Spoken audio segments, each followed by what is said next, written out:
કેમ છો વિદ્યાર્થી મિત્રો? પાઠશાળા મિત્રના આજના વિડીયોમાં તમારું સ્વાગત છે. આજે આપણે 7મા ધોરણમાં સામાજિક વિજ્ઞાનના પહેલા પાઠ રાજપૂત યુગના સ્વાધ્યાયની પ્રશ્નોત્તરી કરીશું.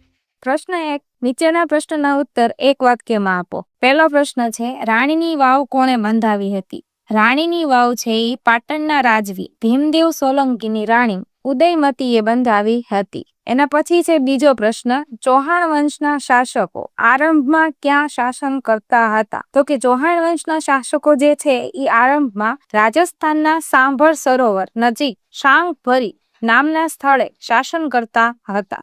એના પછી ત્રીજો પ્રશ્ન છે, અણહિલવાડ પાટણની સ્થાપના કોણે કરી છે? તો કે અણહિલવાડ પાટણની સ્થાપના પંચાસરના શાસક જય શિખરીના પુત્ર વનરાજ ચાવડાએ કરી હતી. ચોથો પ્રશ્ન છે, વાઘેલા વંશનો છેલ્લો શાસક કોણ હતો? તો કે વાઘેલા વંશનો છેલ્લો શાસક હતો કર્ણદેવ વાઘેલા. ઈ પોતે છેલ્લો શાસક હતો. ત્યાર પછી છે પ્રશ્ન નંબર 2 ટૂંક નોંધ લખો. એમાં પહેલો પ્રશ્ન છે, રાજપૂતોના ગુણો એટલે કે રાજપૂતોના ગુણો વિશે આપણે અહીં લખવાનું છે. ઈ કેવા હતા, એના ગુણો કેવા કેવા હતા? રાજપૂતોના ગુણો આ પ્રમાણે હતા. તો આપણે એક કરીને લખેલું છે, રાજપૂતો શૂરવીર, ટેકીલા અને એક વચની હતા. તેઓ પ્રાણને ભોગે પણ આપેલું વચન પાળતા. બીજું છે એમાં, તેઓ રણભૂમિમાં કદાપી પાછી પાની નહીં કરતા. યુદ્ધમાં દુશ્મનો સામે જીતવાની આશા ન હોય ત્યારે તેઓ કેસરિયા કરતા એટલે કે મૃત્યુને ભેટતા. તેઓ ગો બ્રાહ્મણ પ્રતિપાલક હતા. તેઓ શરણાગત નું કોઈ પણ ભોગે રક્ષણ કરતા. તેઓ યુદ્ધમાં ક્યારેય અધર્મ એટલે કે છળ કપટ કે પ્રપંચ રમતા નહીં. એના પછી બીજો પ્રશ્ન છે, રાજપૂત યુગનો વેપાર વાણિજ્ય. તો કે ઈ સમયનો વેપાર વાણિજ્ય કેવો હતો? એમાં છે, રાજપૂત યુગમાં રાજ્યની વેપાર વાણિજ્ય વ્યવસ્થા પર દેખરેખ રાખવા માટે અલગ વિભાગ હતો એક.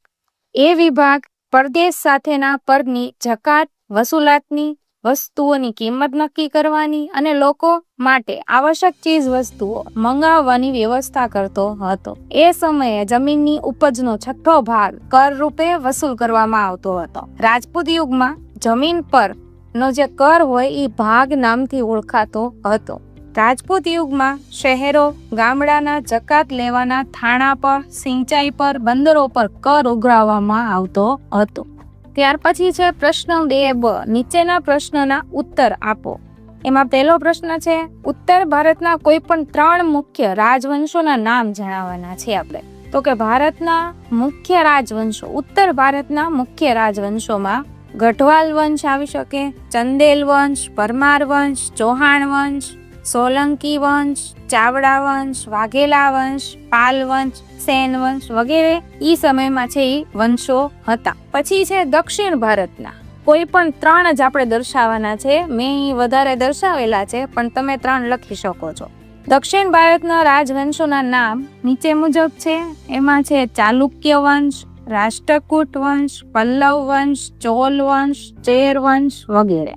ત્યાર પછી છે ત્રીજો પ્રશ્ન, ગુજરાતનો પ્રથમ સુલતાન કોણ હતો? તો કે ગુજરાતનો પ્રથમ સુલતાન મુઝફ્ફર શાહ હતો. એનું મૂળ નામ શું હતું? તો કે જફર ખાન હતું. એના પછી છે ચોથો પ્રશ્ન, રાજમાતા મિનળ દેવીએ પ્રજાના કલ્યાણના કયા કાર્યો કર્યા હતા? તો કે રાજમાતા મિનળ દેવીએ પ્રજાવત્સલ હતા. પોતે પ્રજાના કલ્યાણના કામો કરવા માટે હંમેશા તત્પર રહેતા હતા. તેમણે પ્રજાને ન્યાય આપવા નોંધપાત્ર કામો કર્યા હતા. તેમણે સોમનાથની યાત્રા વેરો નાબૂદ કરાવ્યો હતો. ત્યાર પછી છે 3a પ્રશ્ન, નીચેના દરેક પ્રશ્નના ઉત્તર માટે આપેલા વિકલ્પોમાંથી સાચો વિકલ્પ શોધીને આપણે ઉત્તર લખવાનો છે. તો પેલું છે એમાં, ઉત્તર ભારતમાં કયા રાજાના અવસાન બાદ નાના રાજ્યો સ્વતંત્ર થયા?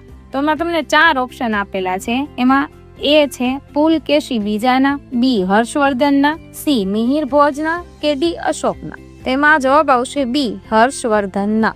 બીજો પ્રશ્ન, બુંદેલખંડનું રાજ્ય પાછળથી કયા નામે ઓળખાયું હતું?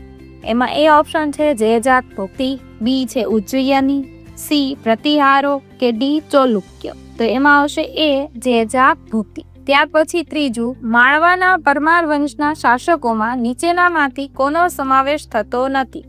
કુમારપાળ, ભોજ, સિંહ કે મૂંજ? તેમાં આવશે જવાબમાં એ કુમારપા. 8મી સદીમાં બંગાળમાં કયા વંશનું શાસન હતું? તો કે ચંદેલ વંશનું, પરમાર વંશનું, પાલ વંશનું કે પ્રતિહારોનું? તો એમાં જવાબમાં આવશે સી પાલ વંશનું. 5મો પ્રશ્ન છે, રાણીની વાવ કયા વંશના શાસનકાળમાં બનાવવામાં આવેલી હતી? ચાવડા વંશના, સોલંકી વંશના, વાઘેલા વંશના કે મૈત્રક વંશના? એમાં આવશે બી સોલંકી વંશના. પ્રશ્ન 3બ, યોગ્ય જોડકા જોડો. અહીં આપણને રાજ્ય અને શાસકો આપેલ છે. રાજ્યની સામે યોગ્ય શાસક આપણે દર્શાવવાનું છે. પેલું છે સેન વંશ. તો સેન વંશનો શાસક કોણ હતો? તો કે સી વિજય સેન પ્રથમ. બીજું છે સોલંકી વંશ, એનો શાસક હતો કુમારપાલ. પછી ત્રીજું પાલ વંશ, એનો શાસક ગોપાલ. ચોથું છે રાષ્ટ્રકૂટ વંશ, એમાં આવશે ગોવિંદ ત્રીજો. 5મું પલ્લવ વંશ, એમાં આવશે નરસિંહ વર્મા બીજો.